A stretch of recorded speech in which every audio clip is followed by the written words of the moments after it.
Okay, so today we're going to talk about how to start your final piece. Now at this point you should have anywhere between 2 or 3 developments. 2 would be the minimum. Now I've got a couple of developments. Okay, you might have one in colour and you might have one tonal one.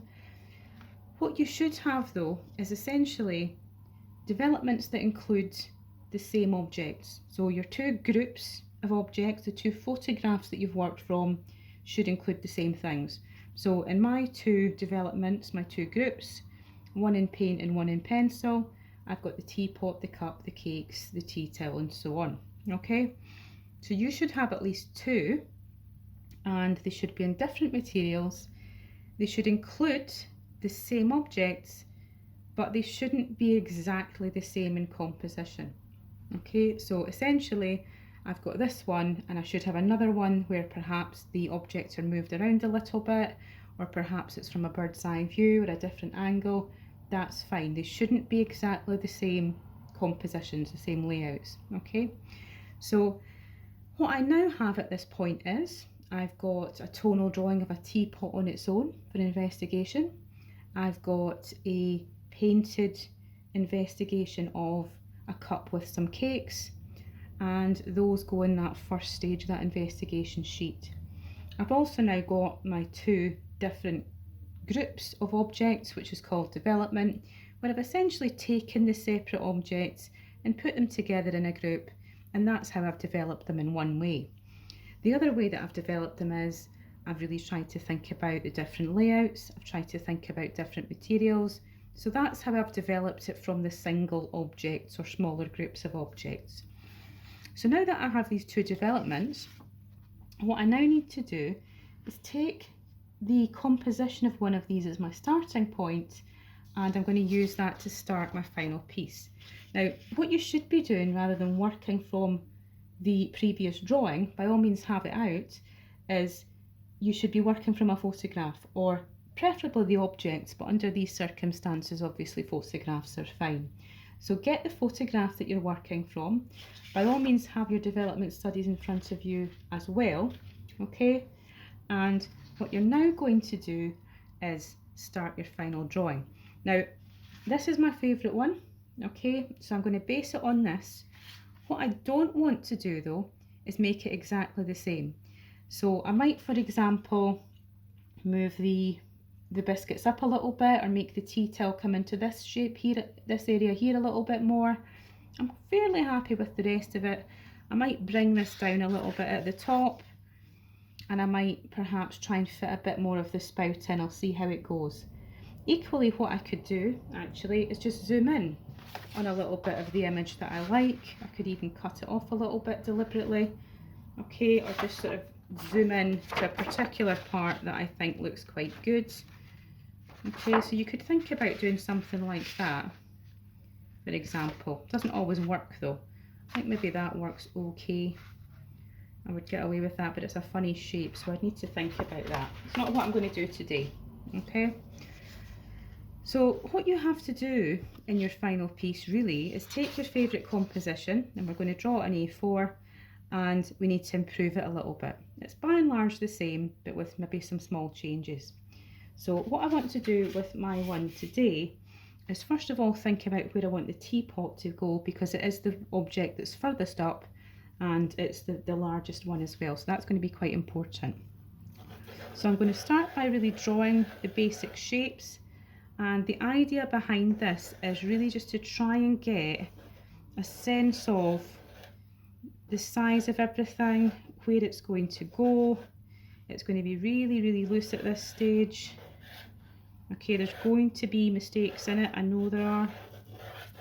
Okay, and I'm just sort of loosely, and I mean loosely, blocking it in and sort of trying to work out where everything goes. So I've sort of brought my teapot a bit more into the centre, not entirely, and then I'm going to start sort of doing the cup as well. Sometimes what I find is that I make things slightly the wrong shape or slightly the wrong size, and then I have to sort of go back and fix it, but that's fine. Okay.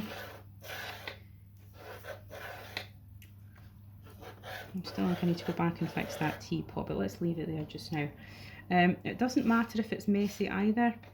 I'm going to put in that edge of the worktop, which on the other image is slightly lower down, but I think it's important to bring it up.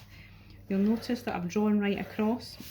So what you need to do is make really loose shapes and draw lightly, and you draw everything as if you can see through it. Okay, and that's absolutely fine to do that. The tea towel, I'm going to kind of take a bit of artistic license here and sort of bring that down a little bit more there. And then I'm going to sort of loosely put some of the biscuits across there. So you can sort of see, still not happy with that teapot, you can sort of see how I've changed the biscuits a little bit in the tea towel, and I've made a bit more of the teapot there. I'm not entirely happy with it being in the middle. I think I might move it a little bit. You don't want to put your objects right in the middle of your image. With what I have already, I think what I'll do here is just continue to have the sort of French fancies, but I'm going to move those a little bit and have them at slightly different angles. Now I have other photos that I can work from, and that's the reason that I can do this. Okay, and I'm going to need to sort of work into that a bit. So it's a bit of a work in progress at the moment, but I think you get the idea. Okay, right, so you can see how it looks. And I know you're always saying to me, oh, it's rubbish, it's not very good, I can't draw it. That's what mine looks like, and I just started it. Okay, I'm going to add colour to it later, because I think I'll probably do it in colour, but equally it could be tonal.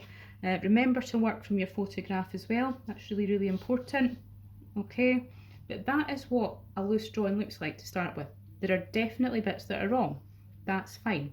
Okay, I'm now going to go back, fix the scale and proportion of things, because they're not quite right. That's too big compared to that, that needs to be smaller. I'll need to look at the scale of some of the other things as well. I think the cup needs to be maybe a tad bigger, and these need to be a wee bit smaller as well. And there's other details to add. So that's what it looks like when it starts, and that's what it looks like. It's not entirely finished, but a little bit nearer the end.